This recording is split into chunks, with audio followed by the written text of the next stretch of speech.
It has been a long time since I've done a full Endo guide going over all of the Endo farms in Warframe. Endo is one of the most important resources to farm in Warframe, and it is tedious to get. This is going to be my updated one where there'll be some more additions to Endo farming. This guide will be for absolutely everyone in Warframe. I will start with the beginner farms and move all the way to the end game farms. I want to make a quick disclaimer, this is not a top 5 or an in-depth video for each farm. This will be more of an overview video where I will go over all of the farms and I'll let you know how to do them briefly.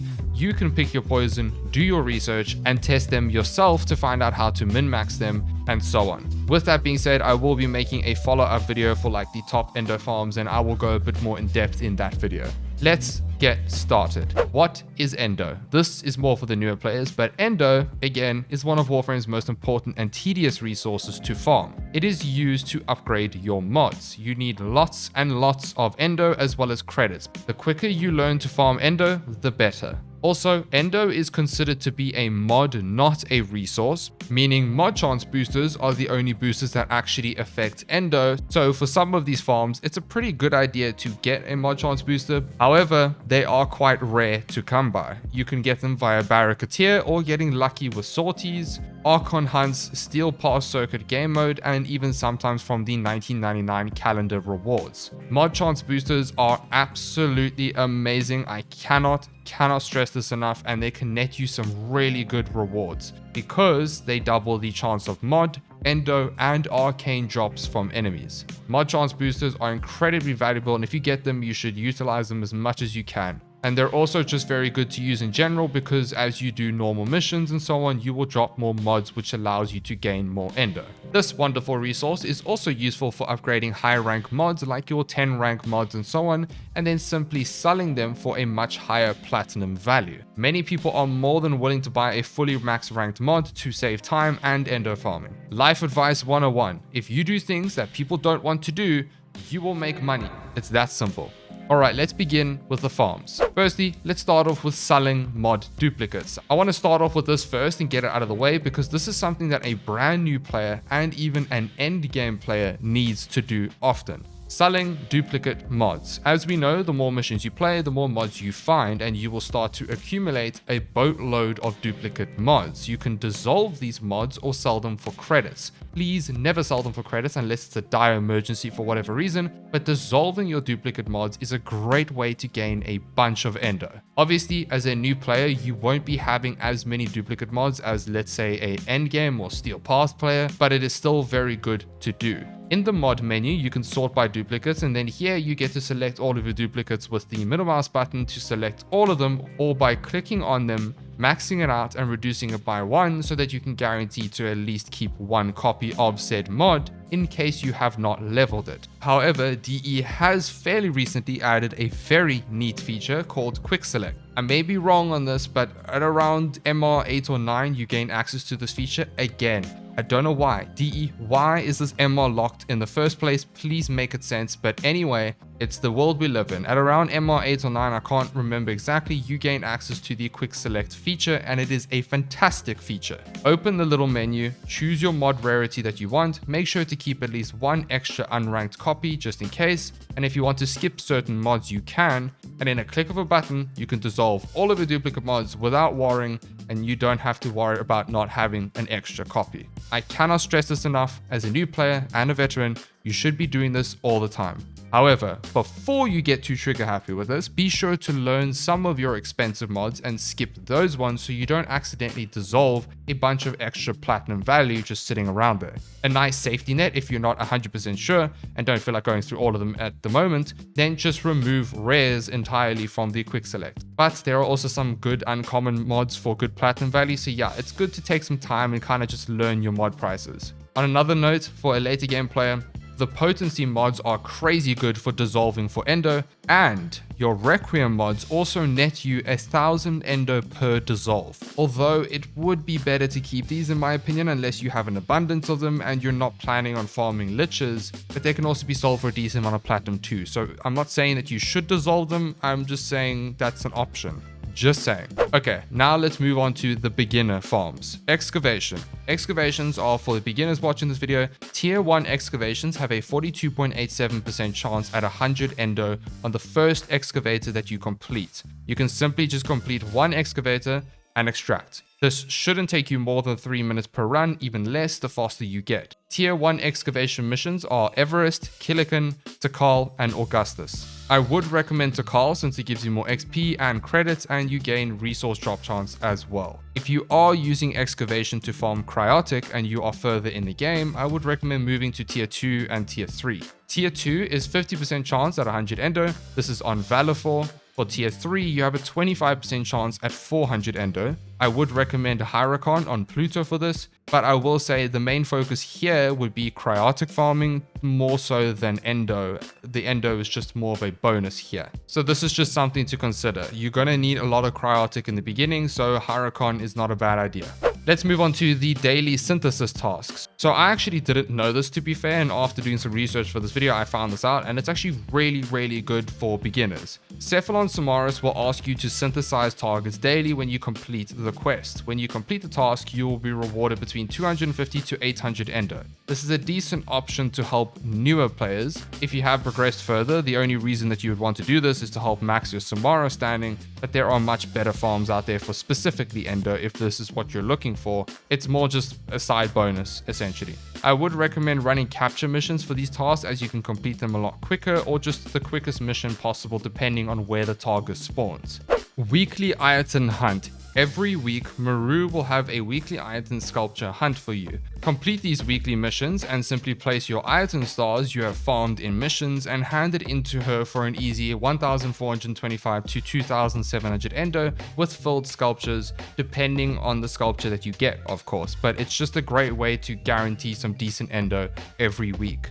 Now let's talk about beginner bounties. Early bounties are a fantastic way of farming endo for newer players. My favorite one being the Deimos tier 1 bounty. Complete stage 1 of your tier 1 bounties and you simply extract. You have a 33.33% chance at 150 endo. In the super early game, this is pretty good. Keep rinsing and repeating the farm so you can level up. You only need to complete stage 1. If you want to, you can complete the full bounty, but stage 1 is the fastest. As you progress in the game, I would suggest moving up the tiers until you reach tier 5 bounties. But the tier 1 bounty is good for super early. You can also abort the mission after you complete stage 1 instead of extracting if you want to do that, and you can skip the dialogue by opening Nora's volume and quickly closing it. So that covers the main beginner farms. I'm going to now mention some quickfire honorable mentions for gaining endo for Star Chart players. Not the main focus for endo, but if you are farming Sanctuary Onslaught for focus schools or leveling weapons, the normal Sanctuary Onslaught gives you about a small 9.17% chance at 300 endo on each rotation.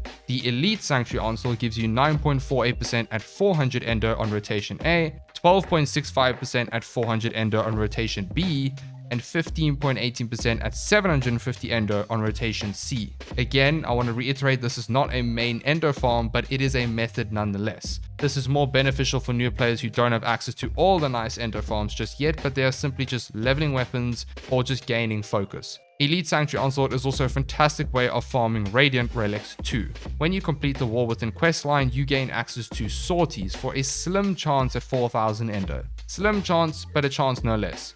Weekly Archon hunts will give you a small chance at 8000 endo, but this is a lot later on in the game, to be fair. Sorties and Archon hunts will also have a chance at a Anasa sculpture, which will give you 3450 endo when filled with stars. The only reason I would even suggest doing these is to actually get mod chance boosters to farm endo in other ways. When you do decide to farm Jade, normally the Ascension game mode will give you a 12.96% chance to give you 3000 endo on rotation A. But these missions are not quick, so it's not a main farm, it's more if you're farming Jade. If you need to farm Caliban too, Nama bounties offer you a wide chance for endo drops at about 12.73% chance for each on average.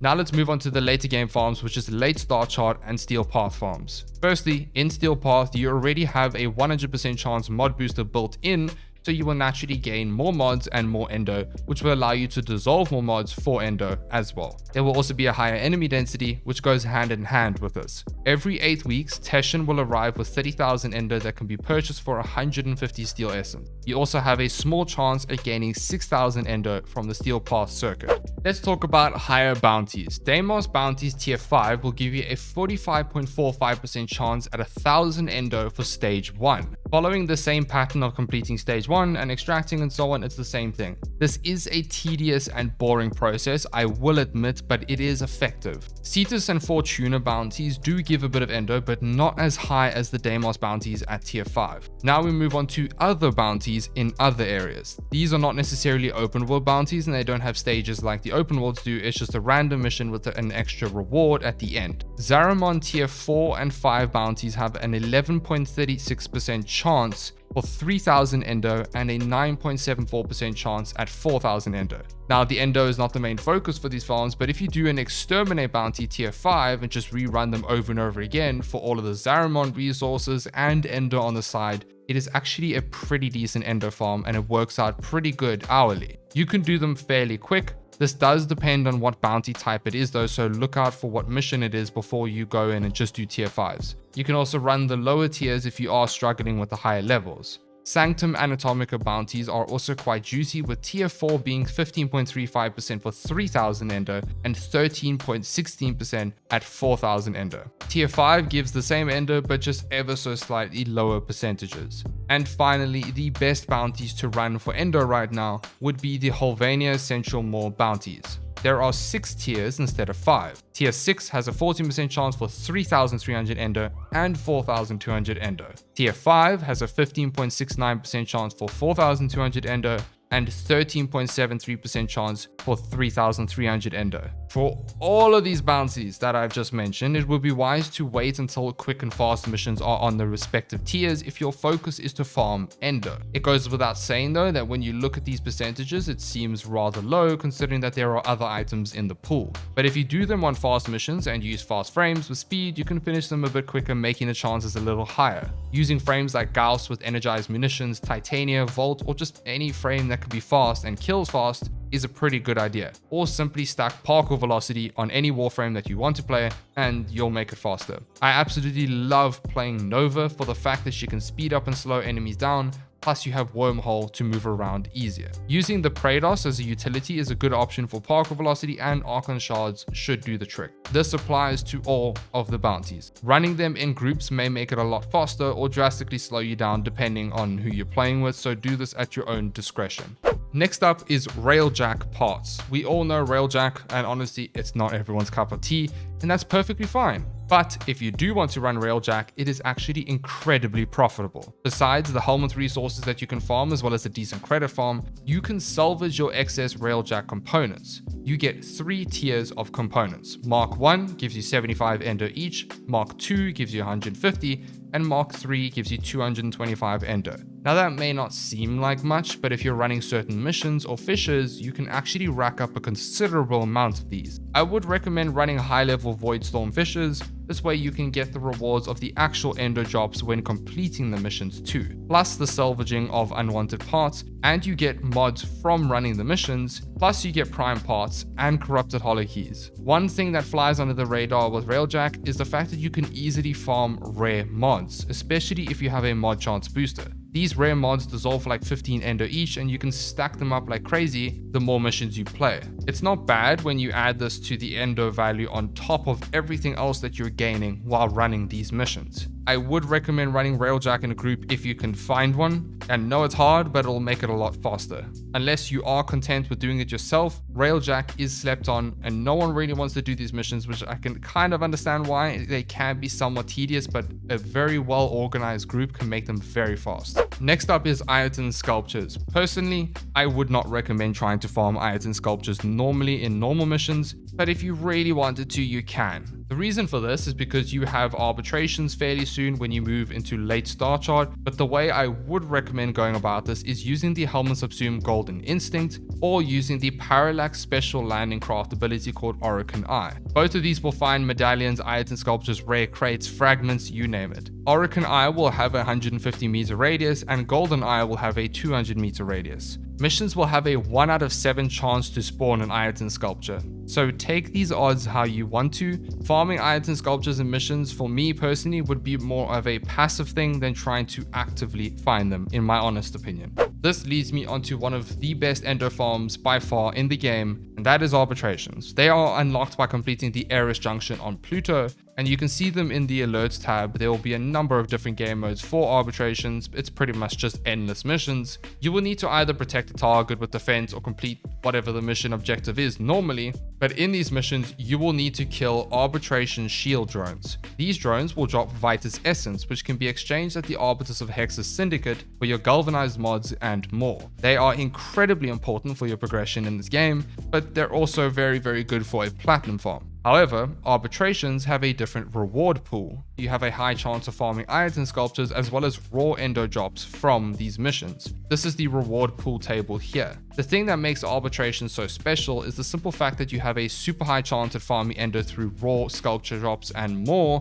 and you get mod drops from the enemies. You also have a fantastic farm because you can use your Vitus Essence to sell galvanized mods to other players. Arbitrations are always rotating as well, which means different areas, different resources and rewards, which are super helpful for someone who needs crafting resources, helmet resources, and just more. You cannot go wrong with arbitrations. They are simply amazing. People often run them in pre-made groups with frames like Sarin, Mirage, Wisp, and Volt. I will need to make an in-depth guide on arbitrations. There are so many different ways and synergies to min-max this game mode. It's one of the few game modes where I would actually suggest trying to min-max it because you can get the most out of it. In the meantime, go and check out the arbitration Discord. They have so many materials and players who would like to run arbitrations often. I also have a link in the description for the full written guide of arbitrations and how to go about them, courtesy of the arbitration Discord as well. This game mode is the best all-rounder for rewarding you with everything. Up next is grabbing cheap ribbons.